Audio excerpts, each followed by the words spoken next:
দাউদ নবী জিজ্ঞাসা করেন আযাইরান আম কাবিযা, বন্ধু আপনি দেখা করতে আসছেন না জান কবজ করার জন্য আসছেন? বলে না, আমি আপনার সাথে দেখা করার জন্য আসছি। এই কথা বলা মাত্র এবার মালাকুল মাউত ফেরেশতা বারবার একটা লোকের দিকে তাকাইতেছে। এমন সময় দাউদ পয়গম্বর বলেন, বন্ধু কেন আপনি তার দিকে তাকাইতেছেন? কেন বারবার আপনি তার দিকে তাকান? আল্লাহর বান্দা ডাক দিয়া বলে, আমি এই জন্য তাকাইতেছি কারণ আমার হাতে মানুষ দুনিয়া থেকে বিদায় হওয়ার আগে আল্লাহ আমার হাতে দিয়া দেন এই মানুষটার হায়াত আর নাই। আল্লাহ তাআলা মানুষটার হায়াত দুনিয়া থেকে বিদায় করার সময় চলে আসছে। আল্লাহ আমার হাতে আল্লাহ তাআলার বান্দার দুনিয়া থেকে চলে যাওয়ার মৌতের ঠিকানাটা, মৌতের সময় আমার আল্লাহ জানায়া দেন।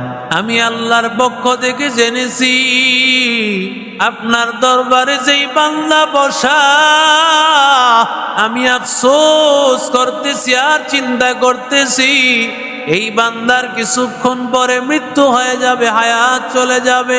ওই বান্দা এখান থেকে বের হওয়ার পর এই বান্দার আর হায়াত থাকবে না, ওর হায়াতটা চলে যাবে বান্দা। আমি এই জন্য বড় পেরেশান, আমি এই জন্য বড় চিন্তা করতেছি। এরে আল্লাহর বান্দা, এবার দাউদ নবীর কাছ থেকে যখন মালাকুল মাউত বিদায় হয়ে চলে গেলেন, পরের দিন আবার হাজির। তাকায় দেখেন ওই আল্লাহর বান্দাও হাজির।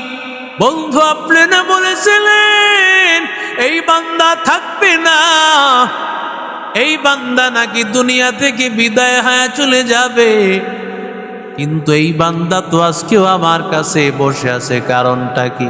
আল্লাহর বান্দা এবার মালাকুল মাউত ডাক দিয়া বলতেছেন, আমি বড় আফসোস করতেছি কারণ আমি ওই প্রশ্ন আমার মালিক আল্লাহকে করেছি। আমি আল্লাহকে করেছি মালিক, আয় আল্লাহ সব কিছু তো ঠিক, আল্লাহ তুমি যেই সময় দিয়েছো, তুমি যেই বান্দার ঠিকানা দিয়েছো, তার যেই চেহারা দিয়েছো, সব কিছু তো ঠিক আছে। আমি আল্লাহ যখন আল্লাহর পক্ষ থেকে যখন আমি সব কিছু পাইয়া তার জানটা কবজ করতে যাব, এমন সময় আল্লাহ ডাক দিয়া বললেন, উসকুনিয়া মালাকাল মাউত, ও ফেরেশতা থাম, ও ফেরেশতা থেমে যাও, আর সামনে আগাইবি না, আর এক কদম সামনে আগানো যাবে না। আয় আল্লাহ এটা কেমন হয়ে গেল মালিক, কেমন হয়ে গেল আল্লাহ, কেমন হয়ে গেল আল্লাহ, এটা কেমন কুদরত? তোমার দেওয়া সব নিয়ম নীতি ঠিক আছে, নাম ঠিকানা, তাহলে আল্লাহ তুমি কেন বাধা দাও? আল্লাহ ডাক দিয়া বলে, নো মালাকুল মাউত, তুমি কি জানো না এই বান্দা যখন দাউদ নবীর দরবার থেকে বের হয়ে গেছেন, দাউদ নবীর দরবার থেকে বের হওয়ার পর আল্লাহর বান্দা একটা দোয়া আল্লাহর কাছে করেছেন। আল্লাহর বান্দার কাছে এক ভিক্ষুক আসিয়া যখন বলেছে, আল্লাহর হস্তে কিছু টাকা দাও, এই কথাটা বলা মাত্র আল্লাহর বান্দা পকেট থেকে তার পকেটে যা ছিল সব কিছু দিয়া দিছে। যখন দিয়া দিছে আল্লাহর বান্দা, এমন সময় ভিক্ষুক আল্লাহর কাছে দোয়া করেছে, আল্লাহ তোর উমরে বরকত দেখ, আল্লাহুম্মা বারিক ফি উমারি, আল্লাহ আল্লাহ যেন তোমার হায়াতের মধ্যে বরকত দেয়, আল্লাহুম্মা বারিক ফি উমারিক, আল্লাহ তোমার উমরে বরকত দেখ। আল্লাহ তোমার হায়াতে বরকত দেখ। আল্লাহর বান্দার এই দোয়ার কারণে আল্লাহ তাআলা তার হায়াত বাড়ায় দিয়েছে। এই যে বান্দার পকেটে যা টাকা ছিল সব দিয়া দিছে, চিন্তা করে নাই ওর কি হবে, কিছুই চিন্তা করে নাই। আল্লাহ বলেন ওয়ায়ুসিরুনা আলা আনফুসিহিম ওয়ালাউ কানা বিহিম খাসাসা ওয়া মান ইউকা শুহা নাফসি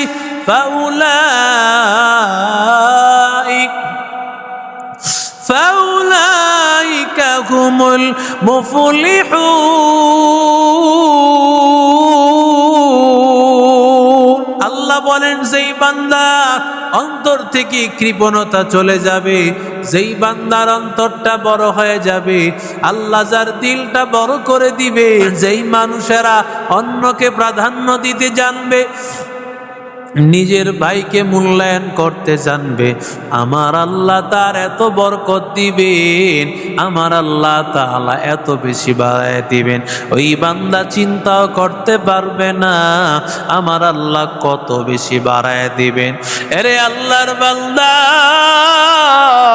এরে আল্লাহর বান্দা যুবক, রহমতের নবী আমার এক আল্লাহর বান্দা অভাবী বলেন, নবী আমারে কিছু খাবার দেন। আল্লাহর নবীর ঘরেও কোনো খাবার নাই, আমার নবী কোথা থেকে খাবার দিবেন? কারণ আমার নবী সব সময়, আমার নবী তো দিয়েছেন, দিতে দিতে এমন হয়ে যাইতো নবীর ঘরেও খাবারের কিছু থাকতো না। নবী আমার দেওয়ার মতো কিছুই নাই। সাহাবীদেরকে বলেন, সাহাবী কে আসো, এই সাহাবীর মেহমান বানাইবি কে আসো, বল কে এমন আসো বলো, তারে মেহমানদারি করাইবা বলো। এমন সময় একজন সাহাবী বলেন, রহমতের নবী আমি রেডি আছি পয়গম্বর, আমি আমার ভাইকে মেহমানদারি করাইব। ও আল্লাহর বান্দা, এই কথা বলার পর এবার যখন মেহমানদারির জন্য রেডি হয়ে গেল, বাড়িতে নিয়ে গেছে মেহমান। কারণ নবী বলেছেন, ওরে যে মেহমানদারি করাইবে আমি নবী তারে জান্নাতে নিব।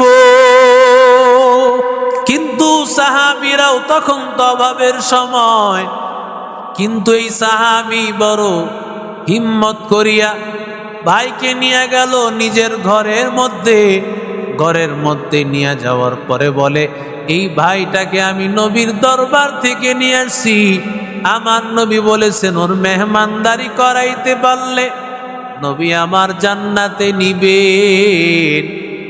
ও বিবি আমার, ওরে মেহমানদারি করাও, মেহমানদারি করাইবার মতো কিছু আছে নাকি বলো। এরে নবীর আশিক উম্মতের দল, আল্লাহর বান্দা, এই কথা বলার পরে বিবি ডাক দিয়া বলে, স্বামী আমার ঘরের মধ্যে যেই খাবারগুলো আছে তোমার ঘরের ছোট বাচ্চাগুলো খাইলে মেহমান খেতে পারবে না, মেহমান খেলে বাচ্চারা খেতে পারবে না।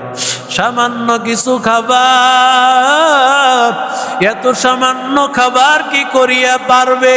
এত সামান্য খাবার তোমার সন্তানেরা যদি খায় মেহমানেরা খেতে পারবে না, মেহমানেরা খাইলে তোমার সন্তানেরা খেতে পারবে না।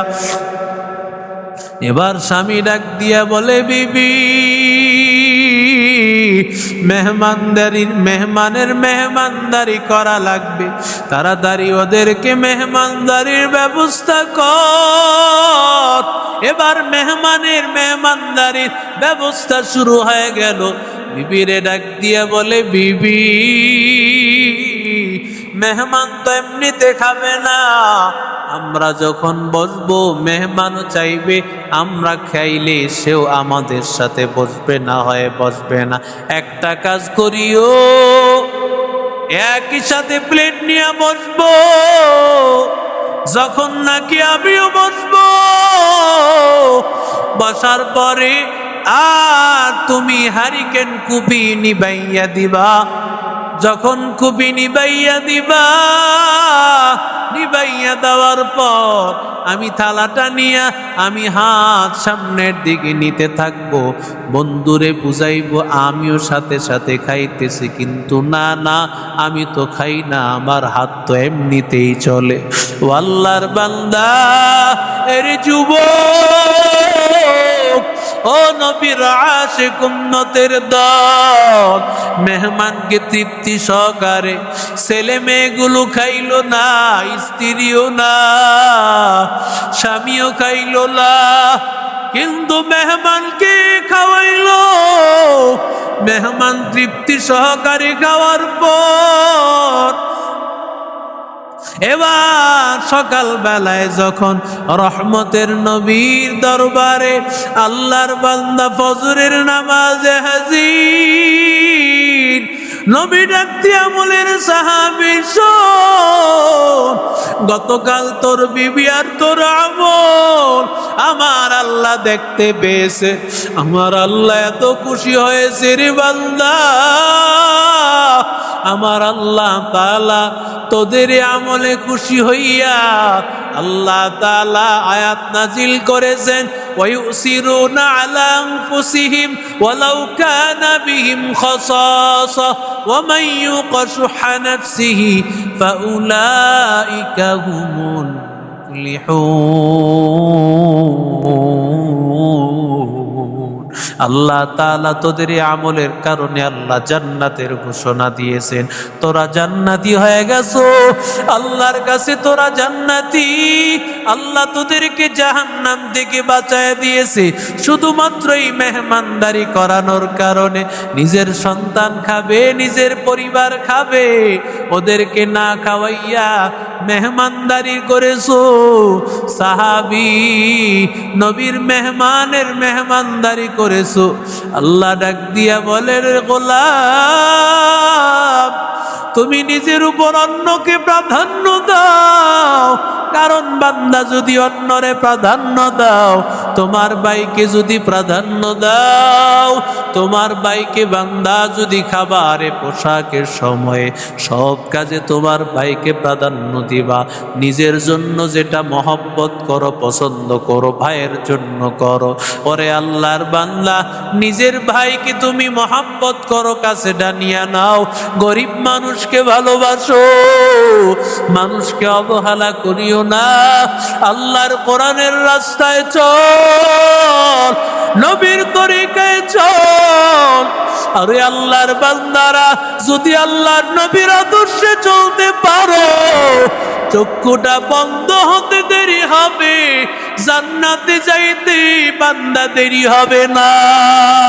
আল্লাহর কাছে বল, ও দয়ার মালিক, জান্নাতে যাওয়ার রাস্তাটা খুলে দিও।